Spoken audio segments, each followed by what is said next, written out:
안녕하세요. 사연TV입니다.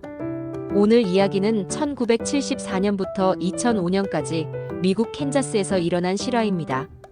전 세계를 충격에 빠뜨린 연쇄살인 사건이었습니다. 30년이 넘는 시간 동안 평범한 이웃으로 살아온 한 남자의 이야기입니다.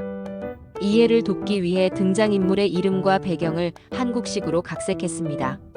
극도로 충격적인 내용이 포함되어 있습니다. 성인 시청자 대상 콘텐츠이니 양해 부탁드립니다. 이야기는 1974년 서울 외곽의 작은 도시에서 시작됩니다. 박민수는 당시 29세였습니다. 평범한 회사원으로 보안 시스템 회사에서 일했습니다. 설치 기사였던 민수는 고객집을 방문해 경보 시스템을 설치하는 일을 했습니다. 성실하고 친절한 성격 덕분에 고객들 사이에서 평판이 좋았습니다. 민수는 이미 결혼한 상태였습니다. 아내 이수지는 27세로 1971년에 결혼해 3년차 부부였습니다. 1974년에는 아들 준호가 태어났습니다. 민수는 좋은 아버지처럼 보였고 아이를 잘 돌봤습니다. 이웃들은 민수를 칭찬했습니다. 하지만 민수에게는 아무도 모르는 어두운 비밀이 있었습니다. 어릴 때부터 민수는 달랐습니다. 감정이 없었습니다. 어두운 충동이 자랐습니다. 사람을 지배하고 싶었습니다. 민수는 이 충동을 수년간 참았습니다. 하지만 1974년 초 더 이상 참을 수 없었습니다. 1974년 1월 15일 새벽 4시였습니다. 민수는 집을 빠져나와 차를 몰고 30분 거리의 조용한 주택가로 향했습니다. 한 집 앞에 차를 세운 민수는 검은 옷을 입고 장갑을 낀 채 가방을 들고 있었습니다. 가방 안에는 범행 도구들이 들어 있었습니다. 민수는 집에 접근해 뒷문을 확인했습니다. 잠겨 있지 않았습니다. 조용히 문을 열고 안으로 들어간 민수는 손전등을 켜 집 안을 살폈습니다. 가족들이 깊은 잠에 빠져 있었습니다. 그리고 민수는 끔찍한 범죄를 저질렀습니다. 4명이 사망했습니다. 방법은 너무 잔인해서 자세히 말할 수 없습니다. 아침 7시 이웃의 신고로 경찰이 출동했습니다. 현장을 확인한 경찰은 충격에 빠졌습니다. 4명이 잔인하게 살해된 상태였습니다. 경찰은 즉시 수사에 착수했지만 단서가 없었습니다. 지문도 목격자도 없었습니다. 범인은 흔적도 없이 사라졌습니다. 그날 민수는 평범하게 출근했습니다. 회사에서 일하고 저녁에 집으로 돌아와 아내와 함께 저녁을 먹었습니다. 아이를 돌보고 TV를 보며 뉴스를 시청했습니다. 살인 사건이 보도되는 것을 보면서도 민수는 아무렇지 않았습니다. 3개월 후인 1974년 4월, 민수는 또다시 범행을 저질렀습니다. 밤 10시 혼자 사는 30대 여성의 집에 침입해 같은 방법으로 살해했습니다. 다음 날 시신이 발견되자 경찰은 연쇄살인을 의심하기 시작했습니다. 방법이 비슷했기 때문입니다. 경찰은 특별팀을 구성했지만 여전히 단서를 찾지 못했습니다. 3년이 흐른 1977년, 민수는 3번째 범행을 저질렀습니다. 혼자 사는 25세 여성이 희생됐습니다. 경찰은 공포에 떨었지만 연쇄살인범을 잡을 수 없었습니다. 그런데 1978년 2월, 경찰서에 범인이 보낸 것으로 보이는 편지가 도착했습니다. 타이핑된 편지에는 충격적인 내용이 담겨 있었습니다. 범인이 자신의 범죄를 설명하며 스스로를 BTK라고 칭했습니다. 바인드, 토처, 킬. 묻고 고문하고 죽인다. 경찰은 이를 언론에 공개했고 BTK 살인마라는 이름이 붙었습니다. 전국이 공포에 휩싸였습니다. 편지를 본 민수는 만족스러워했습니다. 유명해진 것입니다. 하지만 민수의 일상은 여전히 평범했습니다. 1978년 33세가 된 민수는 회사를 그만두고 시청 단속 공무원으로 취직했습니다. 주차 단속과 건물 위반 단속을 담당하며 성실하게 일했습니다. 동료들은 책임감 강한 민수를 좋아했습니다. 1979년부터 민수는 교회에 다니기 시작했습니다. 독실한 신자가 된 민수는 일요일마다 예배에 참석하고 성경을 읽으며 봉사활동을 했습니다. 교인들은 민수를 존경했습니다. 1985년 40세가 된 민수는 교회 장로가 됐습니다. 교회 운영을 돕고 설교까지 하는 민수를 보며 사람들은 감동했습니다. 성실한 공무원이자 독실한 신자, 좋은 남편이자 좋은 아버지. 민수는 완벽한 사람처럼 보였습니다. 1978년에는 딸 지은이가 태어났습니다. 준호와 지은, 두 아이를 키우는 민수는 학교 행사에 빠짐없이 참석하고 야구를 가르치며 숙제를 도와줬습니다. 이웃들은 그런 민수를 부러워했습니다. 하지만 밤이 되면 민수는 달라졌습니다. 1985년 4월 53세 여성이 희생됐습니다. 1986년 9월에는 28세 여성이, 1991년 1월에는 62세 여성이 살해됐습니다. 1974년부터 1991년까지 17년간 총 10명이 민수의 손에 희생됐습니다. 경찰은 BTK를 잡지 못했습니다. 민수는 너무나 조심스러웠습니다. 항상 장갑을 끼고 증거를 남기지 않는 치밀함을 보였습니다. 민수는 가끔 경찰에 편지를 보내 자신의 범죄를 자랑하고 경찰을 조롱했습니다. 경찰은 분노했지만 무력했습니다. 1991년 이후 범행이 멈췄습니다. 10명을 살해한 후 더 이상의 사건이 일어나지 않았습니다. 경찰은 범인이 죽었거나 이사를 갔을 것이라고 추측했습니다. 하지만 민수는 여전히 그곳에서 평범하게 살고 있었습니다. 10년이 흐른 2001년 56세가 된 민수는 여전히 시청에서 일하며 교회 장로로 활동했습니다. 아내와의 관계도 원만했고 아이들은 성인이 됐습니다. 27세가 된 준호는 결혼했고 23세 지은은 대학생이 됐습니다. 민수는 할아버지가 됐습니다. 손주를 안고 웃는 민수를 보며 이웃들은 부러워했습니다. 2004년 59세가 된 민수에게 변화가 찾아왔습니다. 한 언론사가 30년 전 BTK 사건을 재조명하며 아직도 미해결 상태라고 보도했습니다. 이를 본 민수는 분노했습니다. 사람들이 자신을 잊었다고 생각한 것입니다. 다시 유명해지고 싶었습니다. 2004년 3월 민수는 언론사에 편지를 보냈습니다. 자신이 BTK이며 아직 살아있다는 내용이었습니다.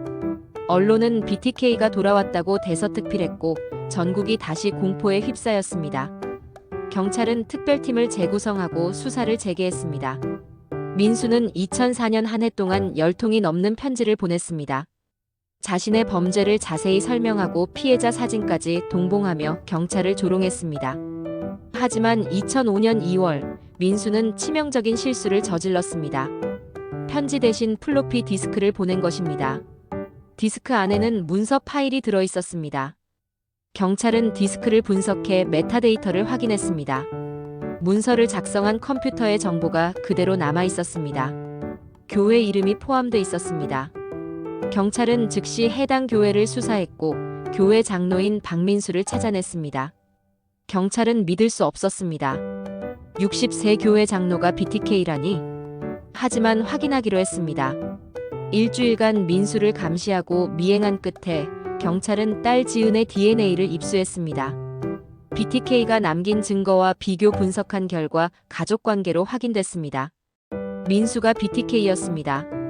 2005년 2월 25일 오후 1시였습니다. 단속 업무 중이던 민수의 차를 경찰차 5대가 포위했습니다. 경찰이 다가가 차에서 내리라고 명령했습니다. 민수는 당황하지 않고 차분하게 차에서 내렸습니다. 경찰이 물었습니다. 당신이 BTK입니까? 민수는 잠시 침묵하더니 고개를 끄덕였습니다. 그렇습니다. 충격을 받은 경찰은 민수에게 수갑을 채워 체포했습니다. 뉴스는 일제히 보도했습니다. BTK 살인마 체포, 60세 교회 장로, 30년간 이웃을 속여. 전국이 충격에 빠졌습니다. 민수가 살던 동네는 패닉 상태가 됐습니다. 이웃들은 믿을 수 없었습니다. 친절하고 성실한 교회 장로였던 민수가 살인마라니. 하지만 그것은 부인할 수 없는 사실이었습니다. 경찰은 민수의 집을 수색했습니다. 지하실에서 피해자들의 물건과 사진, 그리고 범죄를 자세히 기록한 일기가 발견됐습니다. 민수는 자신의 범죄를 자랑스럽게 기록하고 있었습니다. 35년을 함께 산 아내 수지는 충격에 빠졌습니다. 전혀 몰랐습니다. 남편이 연쇄살인마였다는 사실을. 아이들 준호와 지은도 마찬가지였습니다. 아버지가 30년간 10명을 죽였다는 사실을 믿을 수 없었습니다. 2005년 6월 재판이 시작됐습니다. 민수는 10건의 살인 혐의를 모두 인정했습니다. 감정 없이 자신의 범죄를 자세히 설명하는 민수를 보며 피해자 가족들은 울고 분노했습니다. 하지만 민수는 여전히 무표정했습니다. 검사가 물었습니다. 왜 그랬습니까? 민수는 잠시 생각하더니 대답했습니다. 그냥 하고 싶었습니다. 충동이었습니다. 권력을 느끼고 싶었습니다. 다른 이유는 없습니다. 법정은 침묵했습니다. 검사는 최고형을 구형했고 판사는 10건의 종신형을 선고했습니다. 연속 복역, 가석방 없음, 최소 175년 복역. 60세였던 민수는 교도소에서 평생을 살게 됐습니다. 2023년 현재 78세가 된 민수는 여전히 교도소에 있습니다. 가끔 인터뷰에서 반성한다고 말하지만 감정이 느껴지지 않습니다. 사이코패스입니다. 수지는 2005년에 이혼하고 이름을 바꿔 조용히 살고 있습니다. 준호와 지은도 아버지의 성을 버리고 심리치료를 받으며 평생 트라우마를 안고 살아가고 있습니다. 이웃들은 아직도 충격에서 벗어나지 못했습니다. 30년간 함께 살면서 전혀 몰랐다는 사실이 믿기지 않습니다. 민수는 완벽하게 위장했습니다. 낮에는 성실한 공무원이자 교회 장로, 좋은 남편이자 좋은 아버지. 하지만 밤에는 연쇄살인마. 30년간 10명을 죽이면서도 아무도 의심하지 않았습니다. 이웃 중 한 명이 말했습니다. 어떻게 알 수 있었겠어요? 그는 완벽했어요. 미소 짓고 인사하고 도와주고 아무도 의심할 수 없었어요. 그것이 가장 무서웠습니다. 교회 교인들도 충격을 받았습니다. 20년 넘게 함께 예배를 드렸습니다. 민수는 장로로서 설교했습니다. 사랑과 용서를 말했습니다. 하지만 밤에는 살인을 했습니다. 어떻게 그럴 수 있을까? 어떻게 이중 생활을 할 수 있을까? 심리학자들이 분석했습니다. 민수는 전형적인 사이코패스입니다. 감정이 없습니다. 양심이 없습니다. 하지만 지능이 높습니다. 사회생활을 잘합니다. 연기를 잘합니다. 감정을 흉내냅니다. 그래서 아무도 눈치채지 못했습니다. 30년간 피해자 10명의 가족들은 여전히 고통받고 있습니다. 어머니, 아버지, 자녀를 잃었습니다. 30년을 기다렸습니다. 범인이 잡혔습니다. 하지만 상처는 치유되지 않습니다. 피해자 가족 중 한 명이 말했습니다. 판결이 나와도 끝난 것이 아닙니다. 우리는 평생 이 고통과 함께 살아야 합니다. 매일 아침 일어나면 생각합니다. 왜 우리 가족이어야 했는지. BTK 사건은 미국 역사상 가장 악명 높은 연쇄살인 사건 중 하나입니다. 30년간 미해결 사건으로 남아 있었습니다.